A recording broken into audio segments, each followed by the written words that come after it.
10 minit. Terima kasih kepada Tuan Speaker kerana membenarkan saya untuk turut berbahas mengenai pindaan kepada Akta Pengangkutan Jalan nombor 87, sebuah akta yang bagi saya penting yang melibatkan kehidupan sehari-hari rakyat Malaysia.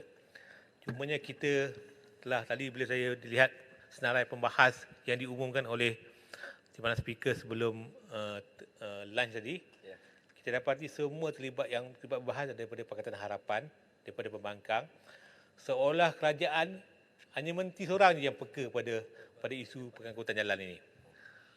Ada pada rengas ada. Tapi bagaimanapun kita rasakan bahawa selagi parlimen belum dibubarkan, kita semua adalah ahli parlimen yang patut berbahas tentang isu-isu rakyat ini di Dewan ini. Tuan Speaker,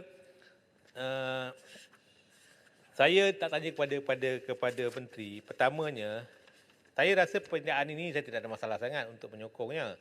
Cumanya saya tanya, kenapakah dalam pindaan kali ini, walaupun kita tahu bahawa banyak isu-isu yang melibatkan contohnya mak rempit, isu contohnya saya ada baca kenyataan daripada menteri sendiri yang mengatakan bahawa kita kalau boleh janganlah saman pemandu yang bawa menyaran hitamkan pemandu-pemandu yang terlibat dengan memandu muatan berat ini, tapi nampaknya tidak ada pindaan untuk menolong ataupun kalau betul lah menteri begitu peka kepada kepentingan mereka. Saya tanya, kenapakah tidak ada pindaan ke atas sebarang peruntukan bagi membantu kita melindungi kepentingan pemandu-pemandu ini? Sebab menteri mengatakan bahawa menteri kata kita patut melindungi hak mereka. Sebab biasanya mereka diarahkan untuk bawa kenderaan oleh syarikat-syarikat besar ini untuk bawa kenderaan yang lebih muatan berat. Tapi nampaknya tidak ada. Saya tanya kenapa. Betul juga kenapa tidak ada pindaan ke atas isu-isu yang kita tahu yang melibatkan dimodify dengan izin kenderaan sehingga mengakibatkan banyak berlakunya kemalangan kerana kenderaan-kenderaan yang dipandu itu kita tahu membahayakan para pengguna jalan raya. Saya dipahamkan pindaan itu akan dibuat tahun depan. Adakah pindaan tidak dibuat kali ini kerana kerajaan merasakan bahawa kalau sekiranya pindaan ini dibuat, mungkin dia akan menyebabkan kerajaan tidak popular di kalangan anak-anak muda. Sebab itu kerajaan tak mahu buat pindaan ini. Saya tanya, adakah keadaan begitu ataupun macam mana? Seterusnya, Tuan Speaker, saya ingin membangkitkan tentang isu berkaitan dengan pindaan ke atas ataupun memasukkan Seksyen 13A, satu pindaan baru yang melibatkan, dengan izin saya bacakan, interim change of possession of motor vehicle. Tuan Speaker, berdasarkan Seksyen 13A-1, dikatakan bahawa pemilik berdaftar kenderaan boleh menjual motor atau kenderaan mereka kepada dealer untuk tujuan jualan semula, resale, maka registered owner boleh memohon kepada director untuk interim change of possession. Saya tanya kepada menteri, kenapa kita hanya meletakkan may, tidak meletakkan shall di situ? Sebab saya rasa seolah-olah kita tidak serius dari segi memastikan bahawa mana-mana orang yang membeli kenderaan ni. Sebelum tu saya satu sikit. Tuan Speaker, yang biasa dihadapi oleh pembeli kenderaan, khususnya innocent buyer ni, ialah mereka selepas mereka beli, tiba-tiba nama tak boleh daftarkan kepada mereka. Sebab ada satu prinsip yang dipanggil dalam undang-undang, dalam bahasa Latin, nemo dat, quod non habet. Ini satu legal maxim yang popular dalam undang-undang yang bermaksud seorang itu tidak boleh transfer title unless they have a good title. Nemo dat, quod non habet. Tak apa, Tuan Speaker, tak hafal pun tak apa. Sebab kalau hafal pun tak tentu masuk syurga. Tak hafal pun tak tentu masuk neraka, kata orang. Tuan Speaker, jadi saya nak mengatakan pada Speaker, kepada Menteri, dealer di sini, adakah dealer ini dealer yang registered dealer ataupun macam mana?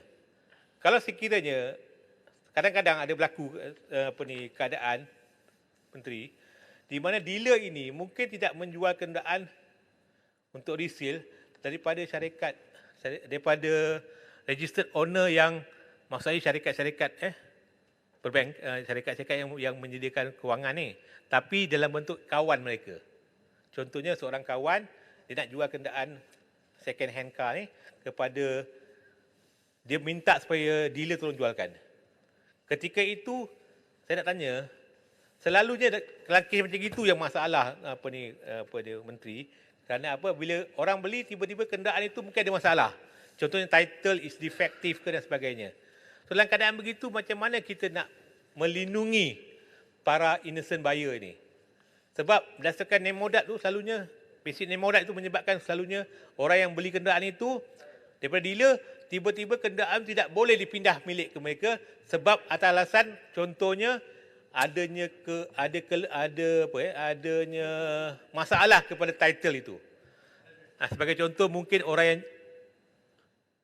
yang jual itu, yang minta dealer jualkan itu, mereka itu adalah orang-orang yang dapat kenderaan itu pun dalam keadaan kenderaan itu dijual, contohnya dia dapat daripada kenderaan curi sebagai contoh, ataupun kenderaan yang ada masalah. Tapi mereka nak lupuskan, mereka minta dealer jual. Dealer pun akan jual. Bila dah proses tak pindah milik, ada masalah. Dan biasanya kalau pergi mahkamah, berdasarkan pengalaman saya, Tuan Speaker, ataupun Menteri, biasanya mahkamah akan pakai maxim itu, nemodat court non-habit itu, yang mengakibatkan innocent buyer ni tidak dapat, walaupun mereka dah bayar segala-galanya, mereka tidak dapat title kepada kenderaan itu. Itu yang pertama. Seterusnya, Tuan Speaker, dilihat kepada Seksyen 13A-3 ini, dia kata the interim change of possession shall be effective for a prescribed period. Saya nak tanya, berapakah tempoh yang dinyatakan dalam prescribed period itu? Berapakah? Sebab dia tak dinyatakan itu. Adakah kerajaan mungkin boleh berikan jawapan? Menteri boleh berikan jawapan, berapakah jumlah masanya? Satu. Yang keduanya, yang seterusnya, dalam perenggan 4 itu, dia mengatakan, where the dealer has not sold the motor vehicle to any person, upon the expiration of period prescribed under Section 3, the dealer shall be registered as the new owner of the motor vehicle. Saya nak tanya kepada Menteri, bagaimana kalau keadaan sekiranya dealer tak mahu transfer, dia tak mahu nama itu dimasukkan ke nama mereka, atas alasan tertentu, adakah apa-apa remedy yang boleh diberi, yang dinyatakan dalam undang-undang ini? Dalam undang-undang tidak dinyatakan. Macam mana kalau sekiranya dealer tidak enggan untuk mendaftarkan kenderaan itu atas nama mereka? So, apakah remedy yang boleh diselesaikan? Saya nak minta kerajaan jawab. Sebab apa? Kemungkinan nanti kalau kita terangkan daripada rakyat di bawah, mereka akan tanya kepada kita. So, saya harap kerajaan dapat berikan jawapan. Dan saya harap, kalau boleh, Tuan Speaker, sebab mungkin kita tak sedar, undang-undang ini ada kaitan dengan undang-undang lain juga. Sebab bila kita cakap pasal dealer ni, dia ada kaitan dengan undang-undang Hire Purchase Act. Sebab di bawah Seksyen 4/1 Akta Hire Purchase, dia melibatkan penjualan kereta ini melibatkan dua keadaan. Satu, hire purchase yang dimasuki oleh dealer. Satu lagi, hire purchase yang dimasuki oleh owner. So, undang-undang ini ada kaitan dengan undang-undang lain, iaitu Hire Purchase Act. Dan dalam Hire Purchase Act, saya boleh katakan, Tuan Speaker, berdasarkan pengalaman saya jadi lawyer, banyak sangat kes hire purchase ini, boleh katakan semua terbatal. Cuma orang tak lawan. Kalau kita lawan kat mahkamah, jarang bank menang. Biasanya pihak peminjam menang. Sebab apa? Ramai yang gagal mematuhi Seksyen 4/1 itu. Sedangkan Seksyen hire purchase itu adalah undang-undang yang jelas. Kalau sekiranya sesuatu pihak dealer ataupun original owner gagal mematuhi undang-undang itu, dia mengakibatkan transaksi itu void.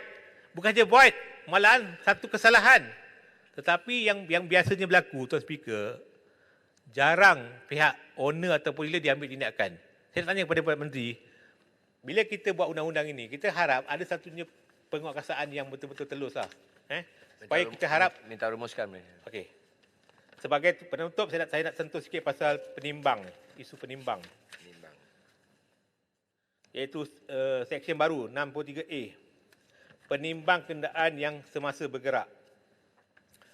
Saya nak tanya pada Menteri, ni masa saya mula-mula lawyer dulu, masa mungkin dalam tahun pertama, tahun kedua jadi lawyer ni, banyak kita buat kes-kes yang melibatkan isu penimbang ini. Biasanya, yang berlaku di mahkamah ni, untuk makluman Menteri, biasanya alat penimbang itu tidak apa dipanggil not calibrated, yang mengakibatkan bila di mahkamah itu kes boleh lepas kerana teknikal itu. Banyak sangat. Jadi saya tanya, saya nak minta satu statistik daripada menteri, boleh tak terangkan boleh berikan pada saya, mungkin kalau tak tu bertulis pun tak apa, senarai jumlah kes-kes yang ditolak kerana isu itu. Kerana dia fail to calibrate. Kan? Ataupun dah calibrate tidak ada sijil. Atau macam-macam lah. Biasanya untuk makluman menteri, banyak kes-kes yang dilepas kerana isu-isu teknikal begitu.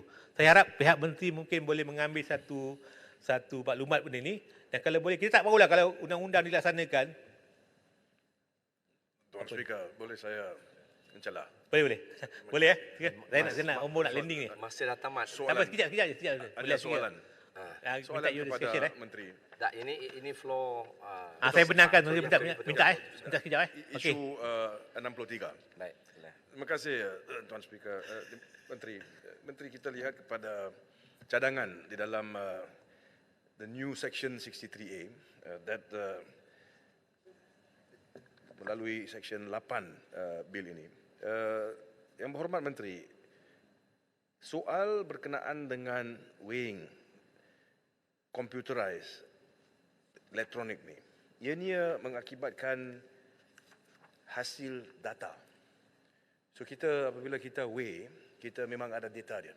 Soal yang saya bangkitkan adalah bagaimana data itu akan disimpan dan dibawa kawal selia siapa. Kerana data itu mungkin ada data yang tidak boleh diberikan atau dibekalkan kepada pihak-pihak lain. Jadi dalam soal kita gubalkan peruntukan ini, walaupun saya setuju lah, I think it's the right thing to do, to get it electronic, so kita mudahkan atur cara itu. Tapi is there a thinking on the data and how it's to be stored, Mr. Minister? Terima kasih. Terima kasih. Pucung, sila. Sepang. Terima kasih kepada sahabat saya. Saya tak pasti sama ada dia celam saya ataupun celam kepada melalui speaker. Pencelahan. Kesalahan pada. Okey, terima kasih. Saya bersetuju dan saya minta dimasukkan dalam ucapan saya. Saya minta menteri menjawab.